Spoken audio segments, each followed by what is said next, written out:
आज आपण जिल्हाधिकाऱ्यांना निवेदन देत आहे. काय मागणी आहे, काय प्रकरण आहे? माझं नाव शिवशंकर हनुमंत गाठे, राहणार दहिवडी, तालुका तुळजापूर, जिल्हा धाराशिव. दहिवडी शिवारामध्ये माझी जमीन आहे 10 एकर. तर सर्वे नंबर जो असतो त्या सर्वे नंबर शेत रस्ता बंद केलेला आहे सोलर प्लांटवाल्यांनी. तर तो रस्ता मला ओपन करण्यासाठी मी वारंवार तक्रारी मारल्या आहेत तहसीलदारकडे, कलेक्टरकडे, बऱ्याच जणांकडे. मला कुठे न्याय भेटत नाहीये. त्यासाठी मी आज एक अर्ज केलेला आहे. त्या अर्जामध्ये नमूद केलेलं येणाऱ्या 8 दिवसामध्ये जर मला न्याय नाही भेटला तर मी आत्मदहन करणार आहे सोलर प्लांटवर जाऊन. याला जबाबदार कंपनी राहील आणि प्रशासन. यापूर्वी काय आपण निवेदन दिलेलं होतं का? यापूर्वी बरेच निवेदन दिलेले आहेत. माझ्याकडे कमीत कमी 3 वर्षापासून निवेदन दिलेले पोचपावते आहेत. सगळ्या बघतो, करतो, येतो, सगळे आश्वासन आहेत.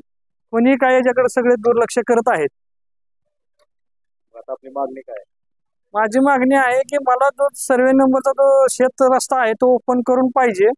आणि माझ्या शेतावर जे अतिक्रमण होत आहे, माझ्या शेतामध्ये जे काही कंपनीचे पोल वगैरे आहेत किंवा माझ्या शेतावर जे अतिक्रमण होत आहे ह्याकडे त्याकडेला 10 फूट, तर ते त्यांनी हटवावे येणाऱ्या 8 दिवसाच्या आतमध्येच. नाहीतर मी प्लांटवर जाऊन आत्महत्या करणार आहे.